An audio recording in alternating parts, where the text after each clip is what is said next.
ప్రతి సంవత్సరం స్వప్న గారు బాగా చేస్తున్నారు. అంటే బాబు ఏంటి బాబు బాగున్నావా ఏదో స్టార్ట్ చేస్తూ ఉంటుంది. సో ఈసారి మీరు సో కొంచెం వెరైటీగా మీతో చాలాసార్లు చేసాం. యా కాబట్టి మీకు కొత్తగా ఈ స్టూడియోలో ఫస్ట్ టైం, ఇప్పుడు పైన స్టూడియోలో చేసేవాళ్ళం, రైట్? సో సార్, ఒక శివారెడ్డి గారు, ఇప్పుడు మీరు అనేక వాయిసెస్ అనుకరిస్తూ ఉంటారు, చాలామందిని అలరిస్తూ ఉంటారు కదా. సో ఈ క్రమంలో మీ ఒరిజినాలిటీ మీది అనేది ఎప్పుడన్నా మర్చిపోయేది అనను, కానీ ఒకటి మనకి అలా అటువైపే ఎక్కువగా వెళ్ళే ఇది ఏదైనా కనిపిస్తూ ఉంటుంది? కొన్ని సినిమాలకు డబ్బింగ్ చెప్పేటప్పుడు ఇప్పుడు కూడా నేను డబ్బింగ్ నుంచిలో వస్తున్నాను. సో మైత్రి మూవీస్ చేస్తున్నాను, దేవుడి దయ వల్ల మంచి పెద్ద క్యారెక్టర్, మంచి క్యారెక్టర్, ఆంధ్ర కింగ్. సో అంటే డబ్బింగ్ చెప్పేటప్పుడు ఆటోమేటిక్గా ఎవరిదో ఒకరి ధోరణిలోకి కొంచెం పోతుంది.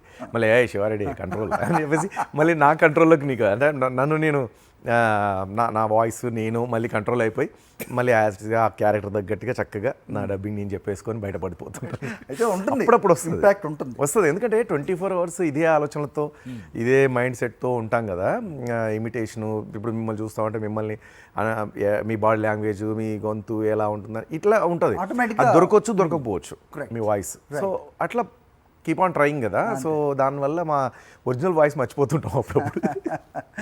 ఇంకా కొన్నిసార్లు స్టేజ్ మీద కూర్చున్నప్పుడు లేదా నిలబడి ఫోటోలు దిగుతూ ఉంటే అన్న ఇక్కడ మీరు చిరంజీవి గారిని ఫీల్ అవుతున్నట్టు అనిపిస్తూ ఉంది అంటే అన్నయ్యను మామూలుగా ఎక్కువ గుర్తు చేసుకుంటూ ఉంటాం కాబట్టి అట్లా కావచ్చు. ఒక్కొక్కసారి ఎన్టీ రామారావు గారు లాగా, బాలకృష్ణ గారు లాగా కనిపించారు, మీరు జూనియర్ ఎన్టీఆర్ లాగా కనిపించారు, ఇక్కడ మీరు మాట్లాడుతున్నప్పుడు రాజేంద్ర ప్రసాద్ గారు లాగా కనిపించారు అని చెప్పేసి ఇట్లా చాలామంది చెప్తూ ఉంటారు. ఆటోమేటిక్గా కొంచెం తెలియకుండానే వెళ్తూ ఉంటుంది ఆ బాడీ లాంగ్వేజ్ అదంతా. చెప్పండి, మీరు దివంగత ముఖ్యమంత్రి, మీరు రామారావు గారు మహానటులు, రైట్? ఇప్పుడు వస్తున్న ఒరవడిని చూస్తే ఏమనిపిస్తుంది? నిమజ్జనోత్సవ కార్యక్రమం చూస్తే ఎందరో అన్నదమ్ములకు, ఎందరో ఆడపడుచుల ఆదర అభిమానాల వల్ల ఈరోజు ఇంతటి వాడనయ్యా అని చెప్పేసి సభాముఖంగా మనవి చేసుకుంటున్నాను. ఏ దేశమేగినా ఎందు కాలిడినా పొగడరా నీ తల్లి భూమి భారచినట్టుగా ఈరోజు విఘ్నేశ్వరుడి శోభాయాత్ర సందర్భంగా నన్ను ఈ సాక్షి ఛానల్ పెంచినందుకు మనసు పులకించిపోతుంది. ఆ రోజుల్లో ఈ రోజుల్లో అనే తేడా లేరు. ఏ రోజుల్లో అయినా విఘ్నేశ్వరుడే. అన్ని దేవతల కన్నా ముందు విఘ్నేశ్వరుడు అన్నట్టుగా చెప్తూ ఉంటారు. ఆ భగవంతుడు, ఆ విఘ్నేశ్వరుడు అంటే నాకెంతో ఇష్టం. ముందుగా వారిని పూజించిన తర్వాతే ఇంకా ఏ దేవుడికైనా వాళ్ళ దండం పెట్టుకుంటాం. బ్రహ్మాండం సార్, ఒక్కసారి గుర్తు తెచ్చారు. ఇప్పుడు రామారావు గారి వాయిస్లోనే సార్ ఎన్ని వేరియేషన్స్ ఉంటాయంటే, మనకి పాతాళ భైరవిలో కోర్స్ ఏజ్ పరంగా కూడా అవ్వచ్చు, ఒక రకంగా ఉంటుంది.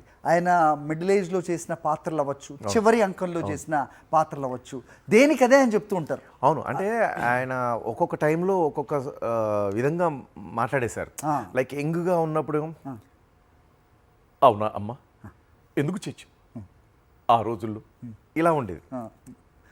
దాని తర్వాత కొంచెం ఏమంటివి కొంచెం బేస్ పెరిగింది. అవునా అమ్మ ఎందుకు చచ్చు ఆ రోజు ఇలా ఉండేది. రైట్. ఏమంటివి జాతి నిపుమున సూదుని కింద అర్హత లేదు. ఎంత మాట ఇది క్షాత పరీక్ష గాని క్షత్తి పరీక్ష కాదు కాకూడదు, ఇది కుల పరీక్ష ఎందువా అట్టి నీ తండ్రి భరద్వాజుడు అది గుమస్సాకమని సంభవం ఇంత ఏలా అస్పత్పితామహుడు గురుకుల ఉద్రుడైన ఈ శాంతవులు ఇట్లా ఉండేది. దాని తర్వాత వచ్చేసరికి ఏమంటివి జాతి నిపమున్న సూతుని కింద నీరు అర్హత లేదండువా. ఎంత మాట ఇది క్షాత్య పరీక్ష గాని క్షత్రియ పరీక్ష కాదు కాకూడదు, ఇది కుల పరీక్ష ఎందువా అట్టి నీ తండ్రి భరద్వాజుడైన మెట్టిది అతి గుమస్సాకమని నీ సంభవం ఏంటిది ఇంత ఏలా అస్మత్ పితామహుడు గురుకుల ఉద్రుడైన ఈ శాంతులవుడిది ఏ కులం మట్టి కుండలో పుట్టింది కదా నీది ఏ కులం కమాంచ ఈ విధంగా ఉంటుంది. సో అట్లా ఒక్కొక్క టైంలో ఒక్కొక్కలాగా అట్లా చాలామంది ఆర్టిస్టులు ఉన్నారు. లైక్ ప్రకాష్ రాజ్ గారు, ఆయన పాత్రకు తగ్గట్టుగా వాయిస్ చేంజ్ చేసుకుంటూ పోతుంటారు. నేను అసలు మొనర్కనే అది ఉండేది స్టార్టింగ్లో. దాని తర్వాత తండ్రి పాత్రలు వేసినప్పుడు ఎవరు చెప్పారా మీ అమ్మ నేను బాగున్నామని ఎవరు చెప్పారా ఇట్లా కొంచెం ఇంకా బేస్ పెరిగింది.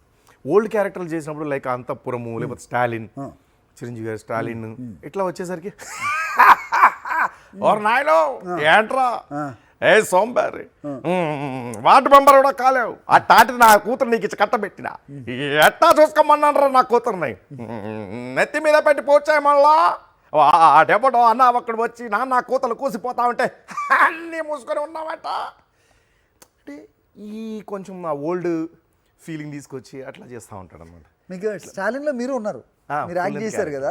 సో అంటే ఈ ప్రకాష్ రాజ్ వైపు, చిరంజీవి గారు వైపు, సో మీరు అంటే అనుకరించడం అనేది వాళ్ళ ముందు కూడా ఎప్పుడన్నా చేయడం అలా కుదిరేదండి? చేస్తూ ఉంటాను, అడుగుతారు.